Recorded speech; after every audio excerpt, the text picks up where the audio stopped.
میں ہوں سلمان رشید اور یہ ہے ایک مسافر کی دنیا۔ آج آپ کو میں دو چھوٹے چھوٹے پلوں کی داستان سنانا چاہ رہا ہوں، علیحدہ علیحدہ اور ایک دوسرے سے کافی فاصلے کے اوپر ہیں یہ پل، لیکن ہیں ہماری بلٹ ہیریٹیج کا دو بڑے کمال نمونے۔ ہم نے تو نہیں بنائے، انگریزوں نے بنا کے دیے، اور شاید کوئی اور ملک ہوتا تو نیشنل ہیریٹیج میں آ چکے ہوتے، کیونکہ کہانیاں بھی ذرا دلچسپ ان کے ساتھ جڑی ہوئی ہیں۔ پہلا یہ جو پل میں آپ کو دکھانے جا رہا ہوں، یہ جو آپ ایک تصویر دیکھ رہے ہیں، یہ چک درہ کا پل ہے۔ اور چک درہ اگر اب تو خیر وہ موٹر وے بن گئی ہے، آپ لاہور سے بیٹھتے ہیں اپنی موٹر میں تو آپ 6 گھنٹے میں یہاں پہنچ جاتے ہیں۔ وہ زمانے اور تھے جب کہ موٹر وے نہیں تھی، تو یہاں پہنچنے میں لاہور سے یہاں اپنی کار میں اگر آپ نے جانا ہوتا تھا تو 12 گھنٹے تو کم سے کم لگ ہی جاتے تھے۔ اس پل کی کتھا دلچسپ اس لیے ہے کہ وہ جو انگریزوں کی فارورڈ پالیسی تھی نا، جس کے تحت انہوں نے کہا کہ پائن یہ روس جو ادھر انڈیا کے اوپر نظریں جما کے بیٹھا ہوا ہے، اس کو بالکل نہیں آنے دینا، تو ہم نے جتنی یہ بادشاہیاں تھیں یہاں پہ سب کانٹیننٹ کے اندر، اور خاص کر کے نارتھ ویسٹ کے اندر، جسے اب ہم خیبر پختونخوا کہتے ہیں، وہاں پہ تو انہوں نے کہا کہ ان بادشاہیوں پہ تو پہلے ہم قبضہ کریں۔ تو 1895 میں انہوں نے چترال کے اوپر حلہ بول دیا، اور وہ بڑی داستان ہے، وہ مجھ سے بہتر سنانے والے ہیں، ایک صاحب چترال میں ہی رہتے ہیں، تو ان کے ذریعے سنی جائے تو زیادہ مستند ہوگی۔ لیکن یہ میں آپ کو بتا دوں کہ جو نظام الملک تھا، میرا خیال ہے اس وقت کا مہتر چترال کا، اس کو نکال دیا، اور بڑی انٹریگ کر کے، بڑا مطلب کھیل تماشا کر کے، وہ آخر کار انگریزوں نے 1895 کے اندر چترال پہ قبضہ کر لیا۔ اب ان کا یہاں پہ اثر بڑھنا شروع ہو گیا۔ ادھر نیچے سے تو پٹھان انہیں نہیں آنے دے رہے تھے دیر کی طرف سے۔ گلگت پہ تو پہلے سے ہی ان کا قبضہ تھا۔ 1891 میں جب 1891 یعنی جب انہوں نے ہنزا پہ قبضہ کیا، تو اس کے بعد گلگت کا رستہ تو ان کے لیے کھل گیا تھا، تو گلگت سے غزر ندی کے ساتھ ساتھ شندور پار کر کے چترال پہنچ جانا بہت آسان تھا۔ لیکن ادھر سے پختون بھائی لوگ جو تھے، وہ دیر اور مردان وغیرہ کی طرف سے انہیں ذرا تنگ کرتے تھے۔ اور جب چترال میں انگریزوں کا اثر بڑھنا شروع ہوا، تو پختونوں کو، جسے کہتے ہیں نا جی عرف عام میں پسو پہ گئے، انہوں نے کیا ہے نا، خانہ خرابہ نے ہور کچھ کرنا ہے۔ تو 1897 یعنی 1895 1895 کے اندر چترال پہ قبضہ ہوا۔ 1897 میں پختونوں کا ایک لشکر کوئی 5000 کے لگ بھگ جو تھا نا جی، وہ چک درہ میں اکٹھا ہو گیا، اور انہوں نے کہا کہ یہ انگریزوں کو ان کی کوئی آ رہی تھی فوج، انہیں خبر ملی ہوگی پختونوں کو، انہوں نے وہاں پہ اکٹھے ہو کے تو انہوں نے کہا کہ جی چھڑنا نہیں ہے۔ انگریز فوج پہنچ گئی، تو کیا دیکھتے ہیں کہ دریائے سوات آ رہا ہے، اور پار جناب پختونوں کا لشکر ہے۔ اور جولائی 1897 کا مہینہ تھا، یعنی برفیں اوپر پگھل رہی تھیں، اور سوات ندی جو ہے وہ ٹھیک ٹھاک پانی میں تھی، تو کافی مشکل پڑی انگریزوں کو، اور جناب بڑی تگ و دو کے بعد انہوں نے میرا خیال ہے کوئی 1.5-2 مہینے 2.5 مہینے کی کوشش کے بعد، کہیں ستمبر کے آخری دنوں میں وہ یہ ندی پار کر سکے، کیونکہ انہیں اب خبر یہ آ رہی تھی کہ وہ پہن یہ 5000 کا لشکر تو ادھر تیار کھڑا ہے ہم سے لڑنے کے لیے، تو سنا ہے کہ سوات کے اندر وہاں وادیوں میں اس سے بھی بڑا لشکر ہے، اور انہوں نے پھر پھنڈ لانی ہے چنگی، تو انہیں پکڑ لو پہلے ہی، اس سے پہلے کہ یہ سارا مل جائیں آپس میں۔ اور وہ تو انگریزوں نے وہ پار کر لی ندی بڑی مشکل کے ساتھ، پانی کم ہونے کے بعد، اور اس کے بعد انہوں نے جا کے وہ لڑائی لڑی، اور پھر وہ باقی تو جسے کہتے ہیں the rest is history۔ Swat جو ہے وہ ایک بہت ہی ترقی کی طرف گامزن ہو گیا۔ جو وہ والی سوات تھے وہ کمال آدمی تھے، پوری ایک لڑی بڑے اچھے لوگوں کی چلی، اخیر پھر لڑیاں بھی بگڑ ہی جاندیاں نے۔ اچھا، اب جب انہوں نے قبضہ کر لیا انگریزوں نے، تو انہوں نے کہا کہ یار اب آمد و رفت کے لیے رستہ آسان کرنا چاہیے، مطلب کچھ پل ول ہونا چاہیے. تو انہوں نے ایک رچرڈسن اینڈ کرڈاس، ایک بمبئی کی ایک انجینئرنگ فرم تھی، اس کو 1897 کے اندر ہی یہ ذمہ داری دی کہ بھائی یہ پل ڈیزائن کر کے یہاں پہ بنایا جائے. اور یہ جو آپ تختی دیکھ رہے ہیں یہ پل کے اوپر لگی ہوئی ہے، رچرڈسن اینڈ کرڈاس، 1902. یعنی کچھ 4 سال لگے قبضہ ہونے کے بعد یہ پل بننے کے لیے. پل کی تعمیر خوب ہے، جسے سٹیل ٹرس برج کہتے ہیں نا، یہ ٹرسز سٹیل کے ہیں. اور پل میں تو سمجھتا ہوں کہ بڑا ایستھیٹیکلی آرٹسٹکلی پلیزنگ ہے، جسے کہتے ہیں نا ایستھیٹیکلی آنکھ کو اچھا لگنے والا پل ہے. اس تصویر میں جو میں آپ کو یہ دکھا رہا ہوں، اس میں آپ بالکل بائیں ہاتھ والا جو اس کا پہلا ٹرس ہے، اس کے اوپر اگر آپ دیکھیں تو ایک بلاک ہاؤس آپ کو دکھ رہا ہے، ایک کمرہ. اس کو چرچل پکٹ کہتے ہیں. اور ہمارے یہاں ابھی لوگ، چونکہ ہم بھیڑ چال ہیں نا، گورے آیا کرتے تھے تو وہ کہتے تھے جی ہم نے چرچل پکٹ پہ ضرور چڑھنا ہے، تو وہ چڑھ کے جا کے دیکھا کرتے تھے. یہ اس چرچل ونسٹن کے نام پہ ہے یہ پکٹ. وہ یہاں پہ انہی دنوں میں 20ویں صدی کے شروع کے اندر کہیں لیفٹیننٹ تھا تو تھا یہاں پہ، یا 1897 میں ہی شاید آ گیا تھا، مجھے صحیح نہیں پتا کیونکہ مجھے وہ بندہ پسند نہیں ہے. اس کے اندر ایک تعصب بہت زیادہ تھا. ہم جو بھورے لوگ تھے سب کانٹیننٹ کے، ہمارے خلاف ایک بہت تعصب تھا، جس کی وجہ سے وہ بندہ مجھے بالکل پسند نہیں ہے. اب منحوس اپنے دیش کے لیے تو بہت اچھا ہوگا، لیکن ہمارے لیے بہرحال ٹھیک نہیں تھا. تو وہ گورے، مجھے پتہ ہے کہ جب یہاں پہ ٹورزم چلتا تھا، ابھی ہم نے اپنے آپ کو دہشت گرد ملک ڈکلیئر نہیں کیا تھا، تو بڑی خلقت آیا کرتی تھی اور کیڑیوں کی طرح چلے جا رہے ہوتے تھے پکٹ میں گھسنے کے لیے. اور پاکستانی بھی پھر بھیڑ چال کے اسی بھی ویکھنی ہے جی چرچل پکٹ، وہ بڑا جی بڑا بادشاہ سی چرچل. میں کبھی نہیں گیا، بندہ ہی نہیں پسند تھا، میں کیوں جا کے دیکھوں اس کی پکٹ کو. تو یہ تو ہو گئی وہ چرچل پکٹ. اور پھر یہ اس کا آپ کو باقی سٹرکچر دکھا دیتا ہوں. خوبصورت پل نظر آتا ہے اور سینے کا چاروں طرف پہاڑ ہیں، ندی دریا، ندی ہے بڑی صاف ستھری. اب اس میں یہ ہوا کہ 1995-96 کے اندر اس پل کو انہوں نے کہا کہ یہ بھاری ٹریفک کے لیے جو ہے جی نہیں چل سکتا، اس پہ سے کاریں بسیں نہیں گزر سکتی، یہ موٹر سائیکل پیدل لوگ آ جا سکتے ہیں. تو 1997 میں ایک یہ حکم آیا کہ اس کو ڈسمینٹل کر دیا جائے. اب میں یہ بار بار یہی روتا ہوں کہ جی ہمارے یہاں جو بلٹ ہیریٹیج ہے، ہمیں اس کا ذرا سی قدر نہیں ہے، ذرا سا پاس نہیں ہے اس کا. تو یہ ہوا کہ جناب یہ اس کو ڈسمینٹل کر دیا جائے. تو جانا کہ اتنے لاہور دی کسی فاؤنڈری چ سی پل نے پائن، اور تو کہیں وہ پہنچ نہیں سکتا تھا. اتنی first class steel, first high grade steel, سمجھ رہے ہیں نا. تو خیر وہ اپنا آ گئے جناب اور ٹھیکیدار اس کو ڈسمینٹل کرنے کے لیے. اب آفرین ہے چک درہ کے پختونوں کے اوپر، زیادہ تر یوسف زئی ہیں. ان کمال کے لوگوں نے یہ کیا کہ جناب یہ یہاں آ کے کٹھے ہو گئے. جیسے وہ نیپال میں چپکو موومنٹ تھی نا، درختوں کے ساتھ عورتیں چپک جاتی تھیں، اب جپھی ڈال لیتی تھیں کہ درخت نہیں کاٹنے دینا. یہ ان شیر بچوں نے، پختونوں نے یہ کیا کہ انہوں نے کہا جی پل گرا کے دکھاؤ.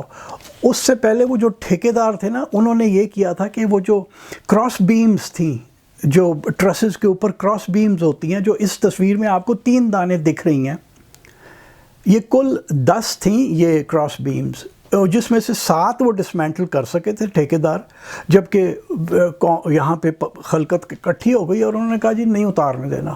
اور جناب بڑی لے دے ہوئی اور شاید مار پیٹ بھی ہو جاتی اور شاید ایک آدھا بندہ بھی لٹا دینا تھا ہمارے بھائی لوگوں نے، لیکن جو ٹھیکیدار تھے وہ بھاگ لیے اور پل جو ہے وہ بچ گیا.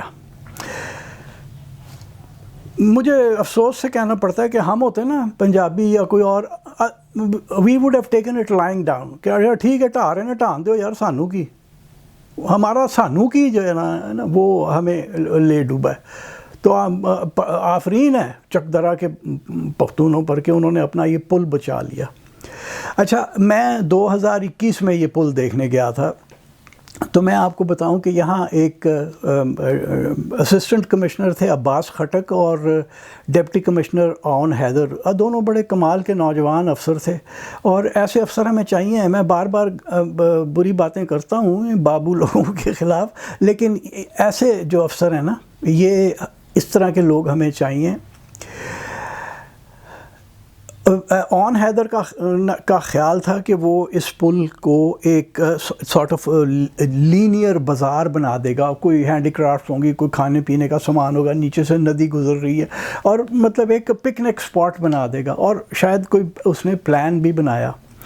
لیکن ہمارے یہاں جیسے ہوتا ہے جی، وہ کوئی سیکیورٹی آف ٹینیور تو ہے نہیں۔ عون بڑا اچھا افسر ہے، اور میں تو اسے پہلی بار زندگی میں تب ہی ملا تھا جب میں یہاں یہ پل دیکھنے گیا، اور پھر تمرگرہ میں اس کے گھر پہ اس نے مجھے انوائٹ کیا کہ جی کھانا میرے ساتھ کھائیں۔ تو عون حیدر کا پروگرام بڑا ایمبیشس اور اچھا تھا، اور پل کے لیے بہت اچھا ثابت ہونا تھا، لیکن بہرحال وہ کچھ ہی عرصہ رہا اور وہ چلا گیا نوجوان، تو پل کا ہمیں نہیں پتہ چلا۔ اب یہ جو پل ہے یہ بہت سال سے بند ہے، پیدل لوگ کچھ گزر جاتے ہیں، لیکن وہ بھی بہت کم۔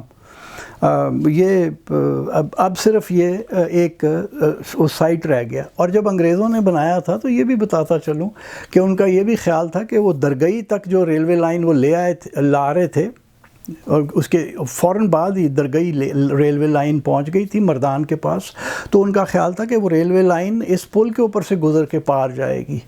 تو وہ پل جس نے کبھی کہ ٹرینیں بھی گزارنی تھیں اپنے اوپر سے، وہ اب بیچارہ ویران پڑا ہے۔ لیکن پھر ایک بار شکریہ ان پختونوں کا کہ جنہوں نے 1997 میں لالچی لوگوں کو یہ پل ڈھانے نہیں دیا۔ دوسرا جو پل ہے وہ اپنے سالٹ رینج کے اندر ہے، ہمارا جو کوہستان نمک ہے چکوال ضلع کا، اس کو ڈھوک پٹھان کا پل کہتے ہیں۔ یہ میں نے پہلی بار کہیں 1985-86 میں دیکھا تھا، اور دور سے دیکھا تھا تو اس کی جو وہ لال ریڈ آکسائڈ والی جو اس کے سٹیل کا سارا سٹرکچر تھا، وہ مجھے لگا کہ بڑا دیکھنے والا ہے، تو اس کو کبھی قریب سے آ کے دیکھا جائے۔ تو پھر 1996-97 میں جب میں اپنی سالٹ رینج والی کتاب پہ کام کر رہا تھا، تو تب جا کے دیکھا، پسند آیا کہ پل جیسا کہ وہ چکدرا والا تھا، اور بالکل ویسا تو نہیں ہے، لیکن وہی سٹیل ٹرسز والا سسٹم بنا ہوا ہے، اور یہ یہاں پہ سواں ندی کے اوپر ہے، جو کہ مری کے پاس سے نکلتی ہے۔ اسلام آباد کا سارا گند سویج اپنے اندر سموتی ہے، اور پھر بل کھاتی ہوئی سالٹ رینج میں سے ہو کے جا کے مکھڈ کے پاس سندھو دریا میں گرتی ہے۔ تو یہ سواں ندی کے اوپر ہے یہ پل۔ اچھا، یہ پل کی جو تاریخ ہے وہ 20ویں صدی کا دوسری دہائی کا ہے، یعنی پہلی جنگ عظیم کے دن لگے ہوئے تھے، تو یہ اس کے لگ بھگ یہ بنا۔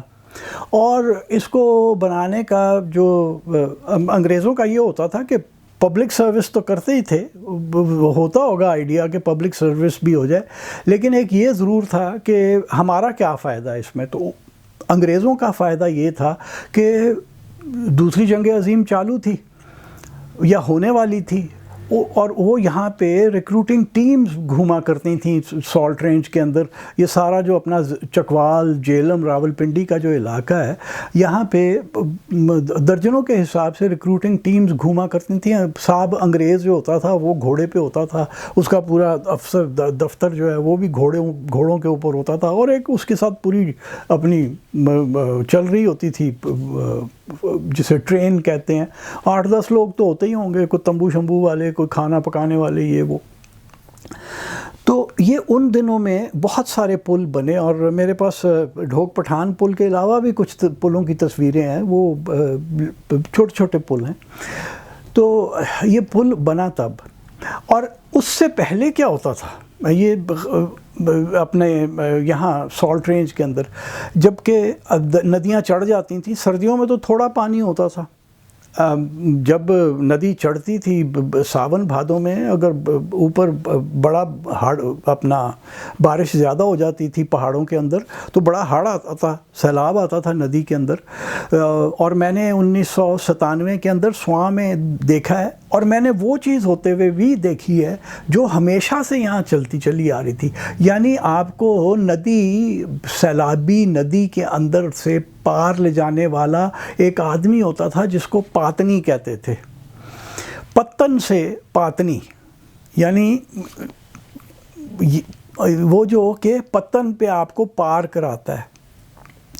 تو یہ جو اس آدمی کا کام کیا ہوتا تھا، جس کو میں نے سواں ندی پہ دیکھا تھا، اس جگہ پہ نہیں، ایک اور جگہ اس سے کافی ڈاؤن سٹریم جا کے ایک گاؤں کے باہر میں نے دیکھا تھا، اس کا نام تھا شیر خان، جھریرے بدن کا آدمی، لمبا قد، کوئی 6 فٹ 1-2 انچ ہوگا، اور مطلب تکڑا وہ کافی تھا، کیونکہ وہ ندی تو اس وقت سواں کی یہ حالت تھی کہ وہ کسی کو بھی بہا کے لے جائے۔ وہ ایک اچھے بھلے جنے کو، بندے کو اپنے کندھوں پہ بٹھاتا تھا اور پانی میں اتر جاتا تھا، اور اتنے پانی سے ایسے یوں اس نے منہ نکالا ہوتا تھا شیر خان نے، اور وہ بندہ پار لے جایا کرتا تھا۔ میں نے اسے وہ وہاں پہ کرتے ہوئے کوئی 8-10 بندوں کو پار لے جاتے ہوئے دیکھا، ایک دفعہ ایسا نہیں ہوا کہ کہیں وہ گرا ہو۔ اور وہ خود تو لنگوٹ میں ہوتا تھا، تو یہ جو صاحب لوگ جنہوں نے باہر جانا آنا ہوتا تھا، بڑے لوگ ہوتے ہوں گے نا، تو وہ اپنی جو شلوار تھی اس کو ٹنگ لیا کرتے تھے بالکل اوپر کر کے، اور قمیض کو بھی اوپر کر کے باندھ لیتے تھے، پگ شگ اپنی سیدھی رکھ لیتے تھے، اور یہ شیر خان انہیں پار لے جایا کرتا تھا۔ تو پہلے زمانے میں یہ تھا جب یہ پل نہیں بنے تھے، اور یہ جو پل بنے، ان کے لیے اس طرح سے سروے ایسا انگریزوں نے نہیں کیا ہوگا کہ یہاں ہم نے پل بنانا ہے، یہ فلاں گاؤں کو نزدیک پڑے گا یا ایسا ہوگا۔ یہ پل اس طرح بنے کہ جہاں پتن ہوتے تھے، کیونکہ جہاں پتن رستہ آ رہا ہے تو پتن ہوتا تھا نا، وہاں پہ پار کرنے کی جگہ ہوتی تھی، تو جہاں پتن ہوتے تھے وہاں یہ پل بنے۔ تو یہ بھی جو اپنا ڈھوک پٹھان کا پل ہے، یہ بھی ہے خوبصورت، اور اسی طرح کا اسٹیل ٹرس جیسے میں نے کہا۔ اچھا، اس میں جو دلچسپ بات یہ ہے کہ یہ بھی ابھی کوئی 2007 کے اندر استعمال سے چلا گیا، اس سے پہلے ہی اس کو خطرناک کہہ دیا گیا تھا کہ جی یہ خطرناک ہوتا جا رہا ہے اور اس پہ جانا بھاری گاڑیوں کا مشکل ہے۔ تو میرا خیال ہے کہیں 2003 یا 2004 کے اندر نئے پل کی تعمیر ہوئی تھی۔ آپ کو اس میں آپ دیکھ سکتے ہیں کہ یہ گوگل سے میں نے لیا ہوا ہے، نیا پل الٹے ہاتھ کے اوپر ہے، اور جو پرانا پل ہے جو انگریزوں کے دور کا بنا ہوا ہے وہ سیدھے ہاتھ پہ آپ کو دکھ رہا ہے۔ اب اس میں بھی آپ دیکھیے کہ ایک سپین جو ہے وہ ٹیڑھا سا ہو گیا ہے، اور لیکن ادھر اپنا چکوال والے بھی دلیر لوگ ہیں، وہ اپنا موٹر سائیکلوں پہ ابھی بھی اس کے اوپر سے گزرتے ہیں۔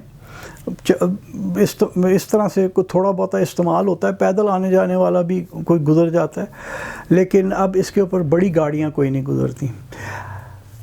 جیسے چک درہ کا پل بچایا پختون لوگوں نے، میں سوچتا ہوں کبھی کہ اگر اس کو کوئی ڈھانے آ جائے گا سرکاری کہ جی ہم نے لے جا کے کسی لاہور کی فاؤنڈری میں اس کو گلا کے اس کی گرلیں بنانی ہیں کسی باغ کے باہر لگانے کے لیے، تو کیا چکوال کے لوگ کھڑے ہوں گے اس کے لیے؟ یہ سوچنے والی بات ہے یہ ہماری بلٹ ہیریٹیج، ہمیں اور کچھ نہیں تو اس کو صرف اس لیے پرزرو کرنے کی ضرورت ہے کہ بھائی وہ کبھی آگے آنے والے کوئی سول انجینئرنگ کے جو طالب علم ہوں وہ جا کے دیکھ لیں کہ انگریز کس طرح سے اسٹیل ٹرس برجز بنایا کرتے تھے۔ تو کہانیاں ان دونوں کے ساتھ چھوٹی چھوٹی سی جڑی ہوئی تھیں، اور پل بھی آپ کو دکھا دیے کہ اگر یہ نہ رہیں کم سے کم اس وی لاگ کے اندر یہ بچ جائیں۔